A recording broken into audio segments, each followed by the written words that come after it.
everyone, and welcome back to another video. We're going to start off the year with our annual tutorial. That's right, we're going to show you guys how to install mods in Minecraft. Once again, we're going to be jumping into the newest version of 1.19.3, and I'm going to show you guys all the steps on installing everything from updating your Java, installing Forge or Fabric, and downloading mods and getting it running. So it's a little bit of a process, so stick around. Try to watch the video all the way through. The biggest question I get asked when I upload these videos is this safe, or will I get viruses? And the short answer is no. If you follow the instructions from beginning to end, you will not get any kind of viruses or bugs or anything along those lines. I've been using Forge for forever. I mean, since it's been available. And I've never gotten a virus on my computer because of it. I'm not saying it's your fault, but it does happen because things are easily clicked on some of these pages because they used to be really, really shady, but now they're a little less because that's just the nature of the internet, right? So let's go ahead and jump right into it. We're going to go ahead, and the first thing we're going to do is we're going to update our Java. If you didn't know, Minecraft runs on Java. It's a Java-based game. And as I misspelled Java, java.com, we're going to update our Java. Just go to java.com. So we're going to click on download Java. It's going to give us a little license agreement, and then you're going to say download Java. And I download everything to the desktop because it forces me to put it in folders. If I put everything in my downloads folder, which most people do, my downloads folder ends up getting really, really full because I forget about it. So that's just me. That's my weird quirk. So I downloaded it to the desktop, and it's sitting right here. I'm going to go ahead and I'm going to run that. And it's going to give me a prompt. Do you want to allow this to make changes to your device? And I'm going to say yes. And it's going to give me a little prompt here.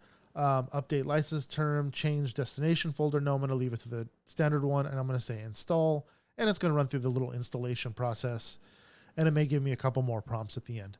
All right, you have successfully installed Java. Moving on, we're going to go ahead and we're going to install Forge. So we're going to type into the search box, just type in Forge Minecraft. And you're going to get the first thing here. It's going to be the files.minecraftforge.net is the website. And it's going to take you to the main installation page, which happens to be the latest version of Minecraft. And I'm going to click on installer. So we're going to wait for this countdown clock to count down from 5 to skip. Don't click on anything on this page. This page is all ads. It won't really do anything. Some of it will force open a bunch of windows. It's really a pain in the butt. So don't click on anything other than skip. And then it's going to take me to a prompt that says save as. And again, I'm going to save it to my desktop, Forge-1.19.3. And that's the latest version. And I'm going to say save. In a few seconds, I'm going to see it pop up on my desktop. Is my internet slow? There it is right here. And I'm going to go ahead and close this add focus window. And I'm going to minimize this. And I'm going to close Minecraft for now. All right, so here's your installer, right? For most people, all you have to do is double click it and it'll give you a prompt to install. It'll be this prompt right here. But this right here is what I get because some computers, for whatever reason, won't recognize, actually I know the reason, but some computers won't recognize the jar file as a pertinent installation file, which mine does not. And I need to go through and correct it, but I'm not going to. I'm going to show you this because a lot of people have the same issue. It's not just me. I'm gonna rename this to make it simple for me, or I can just copy and paste it. It doesn't really make a difference. So I'm gonna call it Forge-1993 for 19.3 dash install. Then I'm gonna highlight all of it. I'm gonna say Control C or right click and copy. So now I'm gonna go into this search window down here. And I'm going to type in command, and I'm going to open up the command prompt. If you're on a Mac, if you open up the Finder in Mac right here, it's going to open up the same thing. It's going to be terminal, right? You're going to search for terminal. So this is going to open up my my prompt right here, user / and then a portion of my name here. And then I'm going to type in cd space desktop because that's the folder I want. If I go to right here, and I type in directory, it's going to give me all the directories on my computer. And then the one I want to put it in right now is desktop. So I'm going to go cd space desktop. And it's going to put me in my desktop. Then I'm going to type in this string exactly, and I'm going to paste this in the comment section below or in the description below. You can copy and paste this. You don't have to retype it. It's Java space -jar space, and I'm going to hit Control V or right click paste. I can there it is. It automatically pastes it for me if I right click. That's the file I just renamed right there. And what this is doing is telling me to run this file through Java and install it. So I'm going to hit enter, and it's going to open up my launcher. This is the launcher that you would get if you normally just double click the Forge installer. But I'm going to go ahead and say install client. I'm not doing a server. A server is a different animal altogether. And the location, it's going to find my Minecraft folder automatically. And I'm going to say okay. Remember, you do have to have Minecraft installed. Make sure it's closed at this point, by the way. All right, successfully installed, blah, blah, blah. And I can close this and close this. And quite honestly, I could delete both of these files right now. All right, so now we're going to go open up Minecraft, and we're going to set up an instance for the version of Minecraft we just installed, version of Forge we just installed. It's right here automatically, but sometimes it's not. So I go to installations right here, and if it's not in this area here, I'm going to go ahead and install a new one. I'm going to call it Forge 1.19.3, and then latest version. No, we're going to go ahead and pick the latest install, which is this release 1.193 Forge. 4.1.5, just so I know it's the latest version. And then for me, I choose a different directory, but you can leave yours the default directory. That's fine. So I put all my stuff into a different drive altogether, and I'm going to call it inst-forge space 1.19.3. That's what I call my. Yours doesn't have to be this. This is just where I want my things to be. So I'm going to click on more options down here, and if you know how much RAM on your computer you have, you may want to upgrade this. So if you have 16 gigs of RAM on your computer, which is pretty average for most machines, you want to upgrade this to probably 6 or 8. I have 64, so I'm going to set this to 16. Again, it just depends on how much RAM you have. Like I said, most people have 16. You can allocate about half of that, just under half of that to Minecraft, which is okay, as long as you're not running a bunch of stuff in the background. And I'm going to say create, and we're going to go back to play, and I'm going to click on the new version that we just installed, this one right here. And I'm going to go ahead and test it out. I'm going to say play.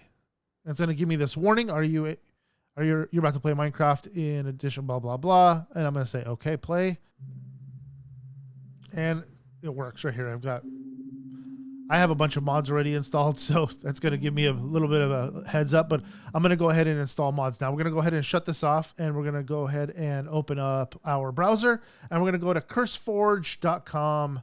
Curseforge.com. You're going to click on Minecraft. Look at it. They do mods for a bunch of other games as well. You can click on Minecraft, and you're going to click on mods. And we're going to change this version over here, and we're going to scroll down to, where is it? 1.19.3, and it's going to update for us. And there are a few mods here that are pretty useful, like journey maps and mouse tweak and a bunch of others, and I'll show you which ones I downloaded, but I'm going to show you how to download a single mod right now. We're going to download, let's download journey maps. I click on journey maps, and then I'm going to click on files. And I want the latest file. So I'm going to make sure that this is the updated, the most recent 1.19.3, and make sure the game version is matching. Some mods are not updated to the most current version of Minecraft. It's just the way it is. So this one happens to be. I'm going to click on download. It's going to count down for a little while. Then it's going to give me a dialog box to save as well. It's going to go to my desktop as well. And a few seconds later, it will appear right here. There it is. And now I'm going to go ahead and put that into my downloads folder. But I'm going to go through and download a bunch of other mods and their pertinent libraries. And you'll see what I mean by libraries in just a second. Like if I download Waystones requires Balm, so I'll have to download the version of Balm as well. So I'll download those really fast, and I will put them all in that folder, and I'll show you what that is in just a second. Okay, I downloaded a bunch of mods, including their libraries. So I've got a good handful of mods over here that I want to install. Now, if I have any issues, it'll let me know. Sometimes mods will clash with each other and they just don't work very well with each other. So we'll find that out in just a minute. But now we just need to open up our Minecraft folder. I'm going to hit Windows, the Windows key, and R, or I think it's Command-Shift-G for a Mac. And I'm going to type in this string right here. It's going to take me to my .minecraft folder. And in here, there's going to be a mods folder. After you installed Forge, Forge will have installed this mods folder. If it's not in here, just right click somewhere else and say create new folder and call it MODS. No caps, no nothing, MODS, and that will be good to go. It'll recognize it exactly the same. We're not going to do that because we already have one. And then into our mods folder, you're going to take all those mods and you're going to take them and drag them into there. I have my mods in that instance folder that I showed you guys earlier, so I'm going to go put those in there. But nonetheless, you're going to just take these and you're going to drag them right into that folder and it'll be ready to run. Minecraft will recognize where they're at. You can go ahead and close that folder once all the files are in there. And I'm going to go ahead and run Minecraft now with those mods installed. If there's any issues right now, Minecraft is going to let me know. No crash. We got it good to go. Awesome. So we downloaded all the proper libraries. If there's missing libraries, it'll say this mod requires this library. You'll have to go back and find it in CurseForge and download the proper version that it's asking for. All right, we're good to go. It looks like we can go ahead and run Minecraft and say create new world. And there it is. Journey Maps is running in the top right corner. Got some new animals over there. Anyways, guys, if you have any questions, feel free to ask in the comment section below. I'd be happy to entertain those questions. I usually answer them fairly quickly, unless the video ends up getting a little bit older in its age. Then I tend to answer just whenever I see them pop up. So if you do have questions, please be specific. If the game crashes on you, specify when it crashes, after you installed a mod and so on down the line. Whatever it may be, a specific mod made it crash or a number of mods made it crash or whatever that is. Let me know specifically what it is that caused your game to fail, if it does fail, or let me know if it worked out for you. I love good stories too when I hear I got to play mods for the first time in my life, or I finally get to start jumping into mods again, or whatever the case may be. Hope you guys enjoyed. If you guys learned something new, or you just simply like watching my videos, feel free to click that like button down below and share this with your friends and family. Trying to grow the channel a little bit, starting off the new year with a bang, hopefully getting a bunch of videos uploaded. So until next time, guys, see ya.